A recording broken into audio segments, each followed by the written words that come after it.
Tai labas vakaras, kas esate kartu ir jungiatės į šito vakaro transliaciją, į pasidalinimus, kurie susiję su energijomis, apie tai, kaip jos veikia, kaip jos supa mus, kaip mes iš tikrųjų kartais galbūt įsisukam į kasdienybę ir iš tikrųjų nepamatom, kiek daug to nematomo energetinio pasaulio ir kiek daug aplink mus yra tų veiksnių, kurie mus dažnai labai įtakoja ir mes net nežinom, kad kartais savo pasirinkimus, sprendimus darome ne iš savęs, bet iš to, kaip įsisukam į tas energijas, į emocijas, į dar kažką, kas mus sugriebė ir laiko. Tai va, ir kad tokių sugriebimų būtų mažiau, aš noriu pasidalinti, kad vis daugiau ir daugiau atsirastų aiškumo toje kasdienybėje, mūsų paprastame gyvenime, kad tos energijos imtųsi matytis, pasistebėti ir galėtume arba atsitraukti, arba sumažinti savo kažkokį tai energijos švaistimą kokiuose dalykuose, kurie yra visiškai nesvarbus. Ir rinktis ten, kur mes norim iš tikrųjų būti, kur norim dalyvauti, kur norim save matyti, gyventi ir kuo daugiau išsiskleisti. Tai va, tai tokia mano šio vakaro įžanga į laidelę kaip klausimas, atsakymas ir praktika apie tą energetinį pasaulį. Ir šio vakaro tema yra kaip išklausyti bendraujant. Prabėgo gal kokie 3-4 mėnesiai, kada paskutinį kartą kalbėjau apie bendravimą, tai vėl laikas prie jo grįžti. Ir atsinaujinti visas žinias, nes šita tema yra neišsenkanti ir visą laiką labai aktuali ir svarbi ir vis norisi apie ją pasidalinti, kad dar giliau suprastume, suvoktume apie tą bendravimą, bendrystę ir kad mes taip pat į tą bendravimą eitume ne vien tik tais iš emocijos, ne vien tik tais kaip mes galvojame ir kad matome taip, kaip matome, bet eitume į tą vieną su vienu ar vieną su daugeliu santykį, taip kaip iš tikrųjų, kaip kas giliau, kaip kažkas giliau iš savo širdies ir savo tos tikrosios esmės ir tikros gražios energijos, kurią turim. Tai va, tai išklausimas yra vienas toks dalykas, kur daugelis žmonių labai mėgsta vis pabrėžti arba pastebėti, kad niekas jų neišklauso, arba niekas jų negirdi, arba niekas jų nesupranta. Ir mes patys dažnai taip jaučiamės. Ir kiti taip dažnai guodžiasi, kad jų niekas neišklauso. Ir atrodo, kad kalbėjimas jau nebe esmė, bet pagrindinis dalykas, ko žmonės yra išsiilgę ir pasiilgę, yra išklausimas. Išklausimas ir ką tai reiškia? Tai reiškia, kad kai kitas priešais esantis žmogus, jisai yra priešais mus, jisai su mumis girdi mus ir nebūtinai mums pritarė, nebūtinai, mums nereikia pritarimų, mums reikia išklausimo. Dažnai galbūt išklausimo, jeigu tai yra artimi santykiai, reikia palaikymo, bet nepritarimo. Ir kokia yra esmė tarp to išklausimo ir palaikymo ir pritarimo, tame, kad kai mes klausomės kito žmogaus, mes iš tikrųjų girdime, ką jis jaučia. Mes tiek klausomės kito žmogaus, kad tiesiog jaučiame jo dabartinę situaciją, kaip jis jaučiasi, koks yra jo skausmas dabar, kokios sukilusios jo emocijos, kokia yra jo uždaryta ar atvira širdis, nes priklausomai gali dalinti žmogus ir gerus dalykus, ne vien tik tais blogus. Ar tai kalba jo ego, ar tai kalba jo širdis. Bet mes klausomės ir jaučiame ir suprantame, kas jame dabar šituo metu kalba, kas kontaktuoja su mumis. Ir mes tą išjaučiam.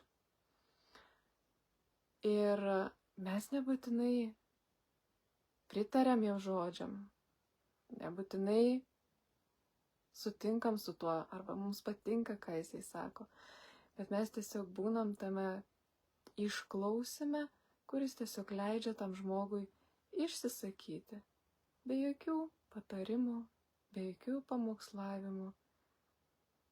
Ir geriausia taip, kaip mes norėtume, kad mus išklausytų. Jeigu mes tą išklausimą sumaišysim su pritarimu ir maždaug, kad kitas kalba, o mes taip, tu teisus, taip ir yra, taip, maždaug,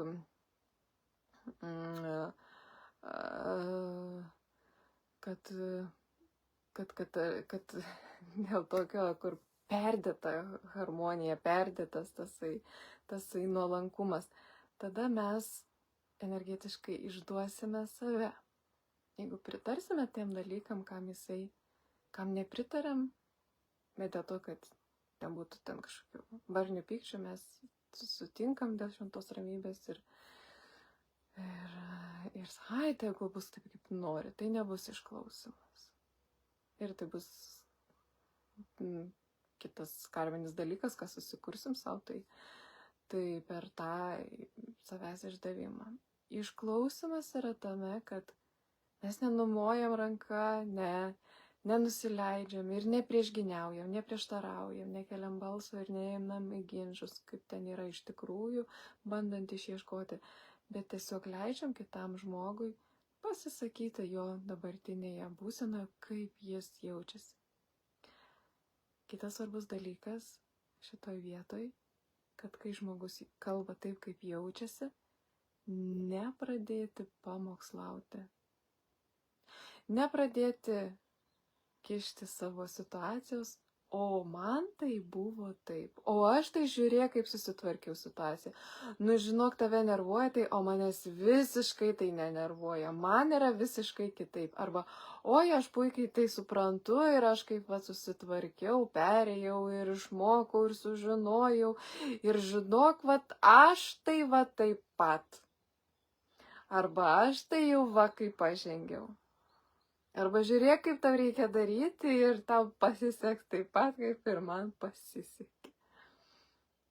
Tai nėra išklausimas. Tai yra tiesiog užlipimas kitam žmogui ant tos, tai yra toksai subtilus užlipimas ant žmogui skaudančios vietos. Ir tai yra toks jo ego pasireiškimas ir kitas žmogus tiesiog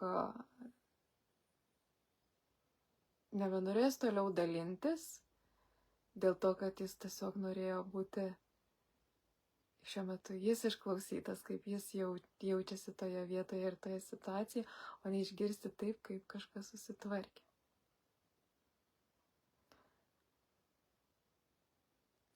Patarimą galima duoti labai atsargiai. Visų pirma, jeigu mes jaučiamės savo širdį, mūsų ta situacija, kuri žmogus pasipasakojo, mes nesureagavom, neįsižydėm, nenuliūdom, dar kažkaip tais. Ir galbūt tas žmogus paklausė, o gal tau yra panašiai susiklošiusi padėtis, ir tada jam galima atsakyti ir pasakyti. Arba labai atsargiai paklausti, ar galiu pasidalinti iš savo pusės, kaip man buvo. Ar prieš tai pasakant, aš girdžiu tave, jo, suprantu tave, tikrai nesmagi situacija. Ar ta būtų įdomu išgirsti, kaip aš ėjau panašiu keliu. Arba pasakyti, kad taip kaip tu jautiesi, yra sunku suprasti, nes mano situacija kitokia. Bet aš labai dėkoju tau, kad pasidalinai su manim. Galiu papasakoti, kaip man buvo, jeigu tu jau pabaigai pasakoti. Ir toks bendravimas įneš visiškai kitokią kokybę į mūsų buvimų ne tik pašnekovų, bet ir išklausytojų. Išklausytojas dažnai tampa ta tokia neutrali erdvė, kuri klausosi savo širdimi. Ar geriau per patį pokalbį pajausti savo širdį ir tada iš tos širdies ir klausyti, pajungiant ne tik ausis, bet ir savo širdį. Ir tada bus tas tikras gražus gyvenimas praktiškai iš širdies. Šitai mes iš tikrųjų labai dažnai pamirštam padaryti. Bet prisiminsim tai daryti, jeigu mes patys darysim taip, kaip mes norėtume, kad mus išklausytų. Jeigu mes norime, kad mus išklausytų savo širdimi, tai visų pirma pabandykim pajausti savo širdį, iš savo širdies išklausyti kitą ir tada laukti atsako, kaip kas klostosi.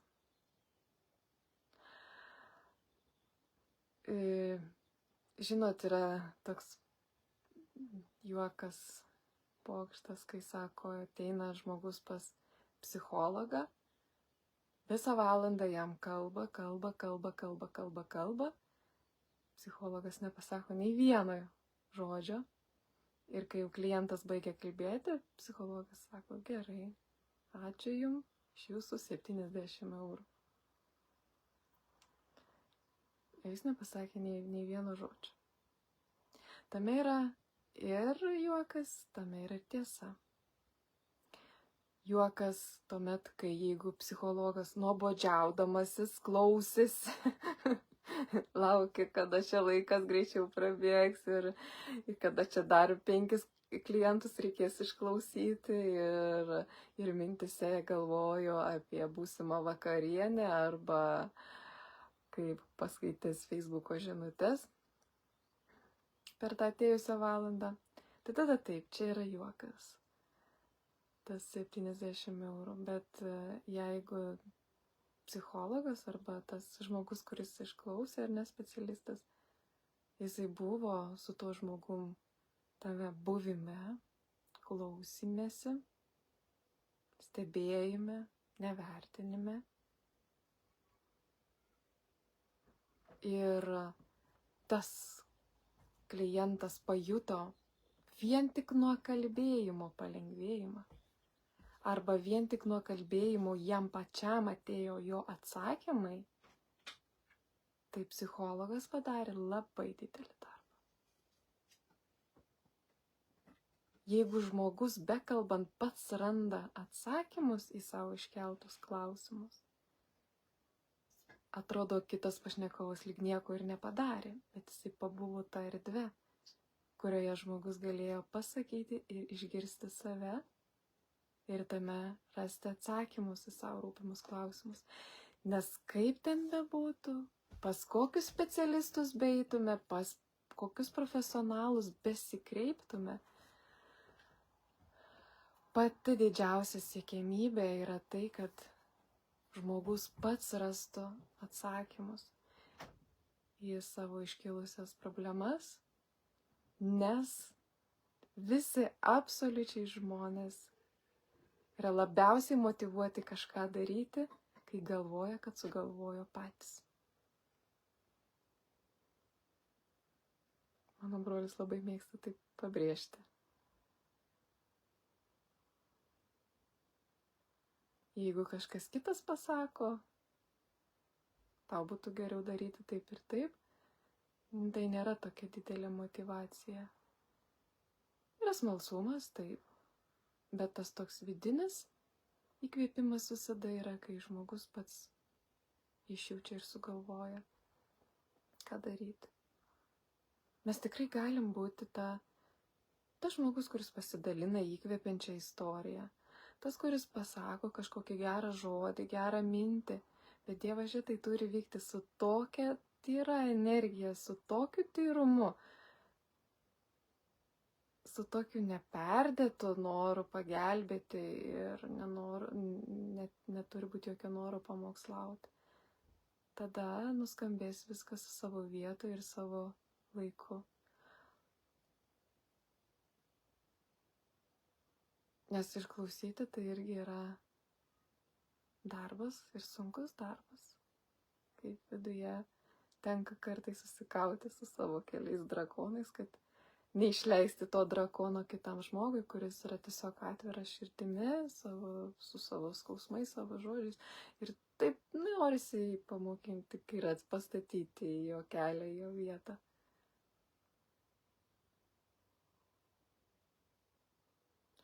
Ir, žinot, praktiškai, kuo tai praktiškai pasireiškia, jeigu mes gerai išklausom. Energetiškai taisyklingai išklausom. Tai va, dabar yra uodų sezonas. Ir pabandykit papraktikuoti. 2-3 dienas išklausyti su tokiu nuoširdumu ir jeigu tik tais kyla noras pamokslauti, paaiškinti, nežinau, kažkokius duoti patarimus ir taip toliau, arba gink Dieve įkasti su savo žodžiais, nuimti visus tos įkandimus, anuliuoti visas tas mintis, kurios kyla iš vidaus ir vietoj to ramiai išklausyti ir gerai suprantu, kaip tu jautiesi. Ir palyginti prieš tai savaitgalį, kiek sukando uodai. Ir po to, kai papraktikuosite tą tokį neutralų, ramų išklausimą, kiek tada jūs puls uodai, kiek bus įkandimų tuo metu. Labai praktinis toks pratimas, kuris parodys, kaip jisai veikia ir kiek jisai yra veiksmingas. Nes mes esame energija, ar ne? Mes išspinduliuojame energiją ir tokia pat energija pareina į mus. Tai va, tai tas mūsų darbas ir bus puikus atspindys iš išorės, kiek tai veikia ir kaip tai suveikia natūraliai per gamtą. Nes dabar vasarą mes dažnai būname gamtoje, leidžiame savo laiką, todėl galima ir išbandyti tai daryti. Ir dar apie išklausimą. Labai geras dalykas yra susirasti žmogų, kuriame jūs įžvelgiate gražų išklausimo pavyzdį.